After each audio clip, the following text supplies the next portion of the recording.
Hey guys, Jay here. So today we're gonna take a look at the PS Audio FR5 loudspeakers. Now these guys were the new hype at the Axpona show this year, which is one of the biggest hi-fi shows in North America. Now when I was at the show this year and I heard these loudspeakers, I was floored. These were one of the best sounding loudspeakers at the show, despite the fact that these were the least expensive loudspeaker out of all the PS Audio loudspeaker lineup they introduced this year. So I'm really excited to tell you guys all the details that you need to know about this loudspeaker, including the build quality, including the sound quality, and what amplifier works best with it, what placement, and as well as some objective data. So without further ado, let's get straight into the video.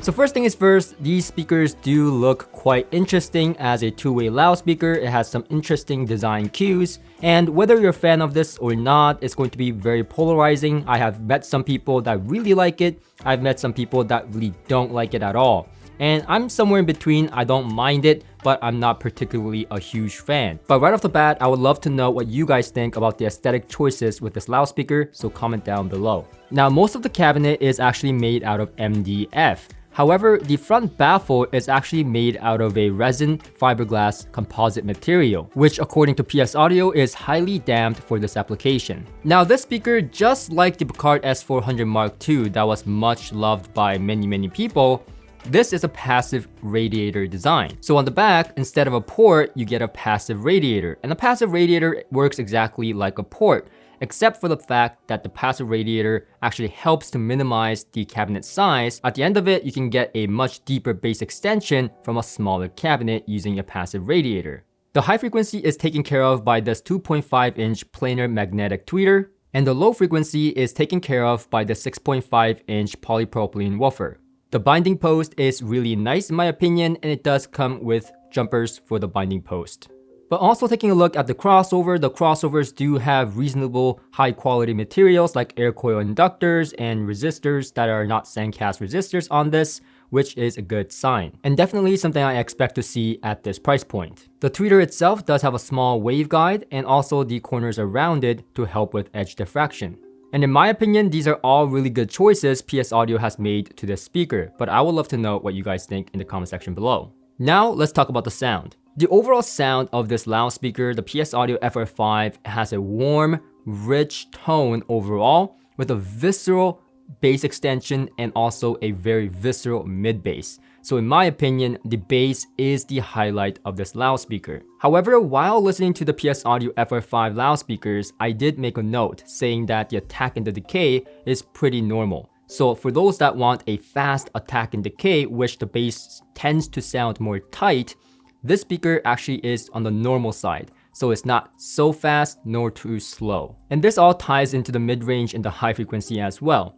This speaker's overall tonality and presentation is on the thicker side, and it does not sound thin or sterile at all. However, with this speaker, I found that the overall thickness is really determined by the component pairing, as some pairings like Hago H400 had a more thicker presentation than, let's say, the Axis Forte 1 with the PS Audio FR5. And I particularly found it interesting how much the speakers actually change depending on the component that I put behind it. So component pairing seems to be paramount, so make sure to check out the component section of this review. Soundstage is expansive with equally impressive imaging. Especially in terms of the mid-range, I found that the vocal and the instruments sounded rich and sounded really good and even great with some component matching. Now in terms of high frequency, I found that the speaker is a little bit subdued, a little bit relaxed on the top end, which is great for long listening sessions. However, that comes with a downside as well. It's not as crisp and it's not as snappy. It doesn't have the attack, doesn't have the bite to the high frequency. So if you're looking for a speaker that has every nuance in the music with a lot of high frequency extension and a lot of airiness, this speaker doesn't quite get there, but it can be improved with component pairing if that's a sound you want a little bit more out of these loudspeakers. So in terms of component pairing, how much power do you actually need with this loudspeaker? Well, the initial requirement with this loudspeaker is that you need a lot of power, but actually the impedance is a pretty easy load. As you can see from my impedance graph here, it doesn't really dip down below 5.6 ohms or so, and it's about a nominal impedance of 5.9 or 6 ohms. And by the way, that squiggly line between 100 to 200 hertz actually is just noise from my DAS unit, my measurement unit, and it doesn't exist on the PS Audio's measurements as well as other reviewers like Aaron's impedance measurement. So it's actually nothing to worry about, so just ignore that part. But back to it. So it's an easy load for your amplifiers. However, you still need a lot of power to drive this loudspeaker. Well, not to really drive it, but to get to the volume level, because the sensitivity of this loudspeaker is at 83.9 dB, which is fairly a low sensitivity for a loudspeaker. And this has to do with Hoffman's iron law. Hoffman's iron law states that a speaker cannot have all three at the same time of these following parameters: low bass reproduction, small enclosure size, and high output sensitivity. A designer has to pick two, and by doing that, compromises the third parameter. And as you can see here, the PS Audio FR5 loudspeakers are small enclosure design with a fairly low bass output. And thus, in this case, you sacrifice sensitivity. Now, this is not the worst thing in the world, especially with today's gear that output a lot of power these days. However, if you were looking forward to driving these with your 8-watt, tube amplifier, probably not going to happen. Very generally speaking, I would recommend about 100 to 200 watts in a small to medium-sized room, and in larger spaces, I would recommend 200 watts or more. Now, with this being said, I tried 3 different all-in-one integrated amplifiers, starting with the Hagel H400. And personally, I found that this pairing really works well for those that want a warm, inviting sound, but also want a really texture and visceral bass out of the FR5 loudspeakers. For example, on tracks like Ode to Boy, I found the bass to be deep and visceral, extremely well textured in the mid bass, with great weighty thump that you would expect to hear out of a much larger loudspeaker. This weighty bass was really a highlight for me, as not do you just hear it,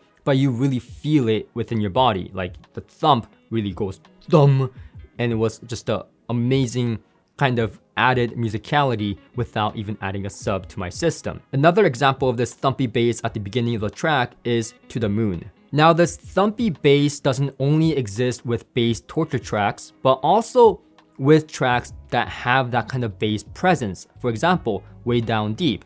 This is a track that I would consider as a vocal track, but what's interesting about this track is that it has a mixture of different drums like tar and surdo. These drums can sound really deep and textured, and depending on the material that these drums are made out of, they have different unique resonances that extend down as low as 40 Hz. And these drums are not supposed to sound super tight either. It's all about the richness and the texture of the drums. And on this speaker, the texture and the richness is in full display, and it can be heard in spades. Another track like Imagine by Fausto. This, in my opinion, is an amazing guitar track. And not only do you feel the strings, but the texture of the instrument is in full display here as well. And this is one aspect I really love about this loudspeaker, is that when the strum and the pluck is happening on this track, you hear all the little details of the texture. And it has like this elastic feeling to the guitar that I found to be very mesmerizing with the Hagel H400 with the PS Audio FR5s. Now, like I said, the soundstage of these loudspeakers are pretty expansive. It has a very wide and deep soundstage, but with the Hagel H400, I would say that the soundstage is still wide and deep, but it's more of a realistic soundstage and really good imaging focus. So I would classify as not a big concert hall, but rather something like a jazz club where you're sitting at the front row seat. So it's an intimate experience, but not too intimate where it feels like everything is cluttered. It is just the right amount of depth and soundstage width where it feels like a jazz lounge. And especially with the Hagel H400, I found that the leading edges of instruments and vocals were on the slightly softer side, which was pleasing to me, especially on those long listening sessions. These qualities were quite evident on tracks like St. Stephen's Cross by Vienna Tang. And while listening to this combination, I also noted that this speaker seemed to excel at mid to high volume levels, I would say anywhere from 60 to 90 dB. And below that, at lower level volumes, I did find that it was a little bit subdued in its expression. I felt like the speaker didn't come alive yet. And by the way, if you want to see my review notes, which goes into more detail, as well as my playlist and measurement data, then consider joining my free Discord. These are all features available to you for free. Now moving on, the next all-in-one integrated amplifier I tried was the Axis Forte 1. I personally found that this combination had a better soundstage width and depth, but also I found that the high frequency was a little bit more present than with the Hagel H400. It overall didn't have the exact same amount of texture and bass visceral amount, but nevertheless it was still visceral and textured, but with a little bit more faster attack and decay this time and a little bit more tighter bass presentation. I will also note that while the mid-range is still on the warmer side with this loudspeaker, that the overall sound was slightly leaner with this combination than with the Hagel. I will also note that the overall presentation was still on the warmer side, especially the mid-range. However, with the Forte 1, it sounded a little bit leaner only in comparison to the Hagel H400. I still found that the speaker performed and became more alive at mid to high levels, but with this combination, I found that the low listening level was still better than with the Hagel H400. The third and the last, but my favorite combination that I tried was with the Cambridge Evo 150 all-in-one integrated amplifier. Now this is interesting because this is actually the least expensive option out of the 3 all-in-one integrated amplifiers. It just goes to show that synergy is really important. And the reason this pairing is my favorite is because with the Cambridge Evo 150, which tends to have a slightly more brighter presentation than the Forte 1 and the Hagel H400, married to a warm, rich texture sounding speaker like the PS Audio FR5, it balanced out the tonality to where everything seemed a little bit more neutral.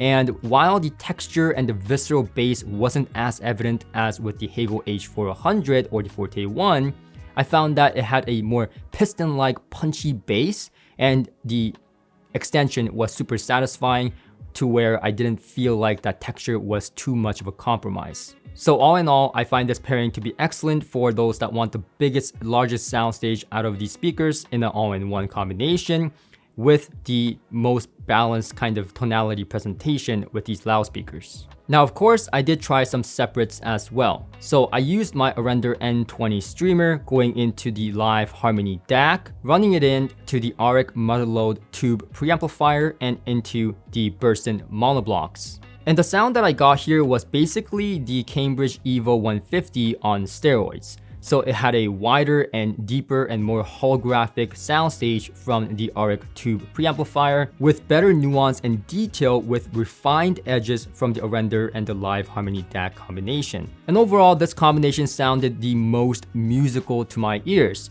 One fact that I would say is that to me, the bass sounded more tactile, more tight, but with good attack and decay, kind of like the Evo 150, but with a more tactile kind of feeling of the bass, which seemed to me more punchy and dynamic. Now, I would say that the vocals also sounded sweeter to me. The mid-range is still warm on the warmer side of neutral, but it's not as thick as it was with the Hagel H400 or the Forte 1. Instead, it has a nice balance to it, and it really brings out the clarity and the transparency of the vocals, making it sweet, but not lean sounding. So it was a nice balance, making it sound more musical to my ears, especially with vocal tracks. And once again, the soundstage was pretty enormous. It was a pretty spacious sound, and the extended highs really helped with that as well, with that airy presentation. By far the most airy presentation I got out of these loudspeakers with any amplifier or integrated amplifier pairing.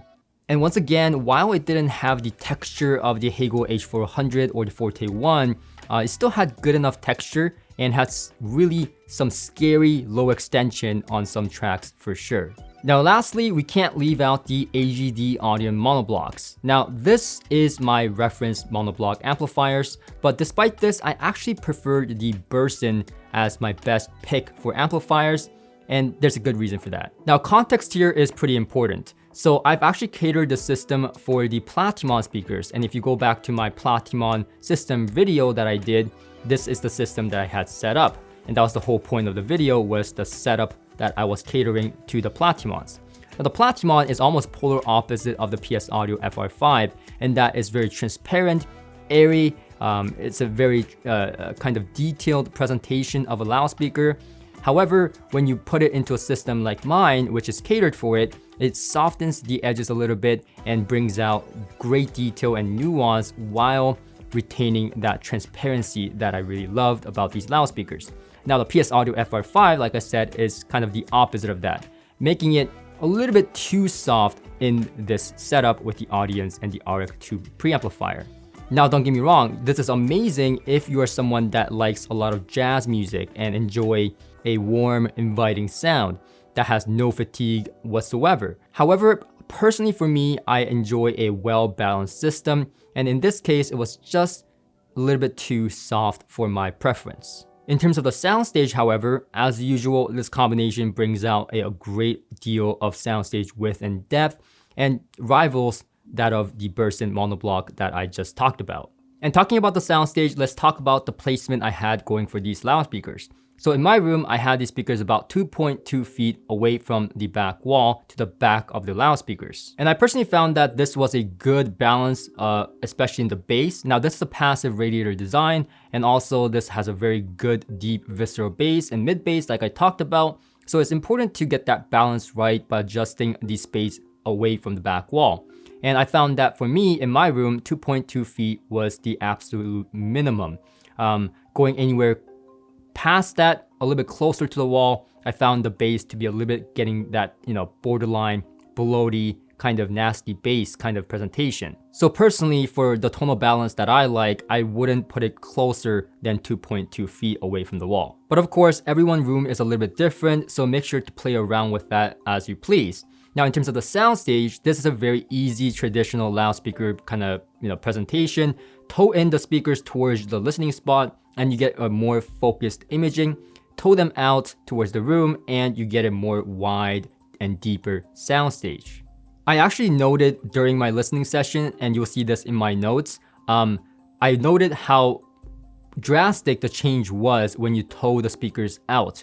I found that these speakers gave a nice wide and deep soundstage when you toe them out. So I prefer them slightly toed in, not too much, because I found that the imaging was still spectacular while enjoying that wide, deep soundstage. And lastly, as for the measurements, you can go to my Discord page to look at the full set of measurements, but going over the very basics, this speaker has a great on-axis response. It has a little bit of dips here and there, but those don't really affect it too much in my opinion. And I feel like it adds a little bit of character and that easygoing nature. For example, it has dips around areas of vocal sibilance, which means that you won't really hear those annoying vocal sibilance areas as much compared to the other frequency of this loudspeaker, making it a very easy listen. I also noted in my measurements that, some people may be worried about the tilted up high frequency, saying that it might be bright, but it's actually not bright whatsoever. In fact, when you put the speaker into the room, it's different from an anechoic response, meaning that the high frequency will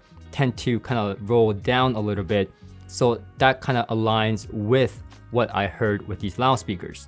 Now, going off to the off-axis measurements, as you can see here, is pretty textbook. The high frequencies roll off gradually as you toe them out. But another thing to note here is that that little bit of 2 to 3 kilohertz kind of lowered, depressed area gets filled in during the off-axis measurements. So I would classify the speaker as a pretty linear loudspeaker that gets a little bit of a bass boost when it comes to in-room placement. Now with that all out of the way, does this speaker make it to my recommendation list under $3,000 to $4,000 price category?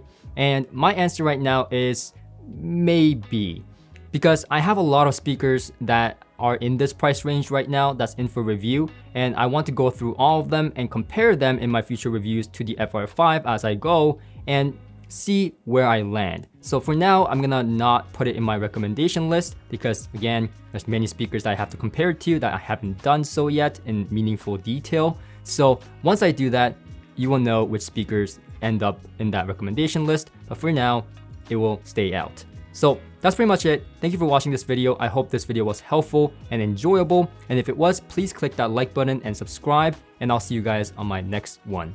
Until next time.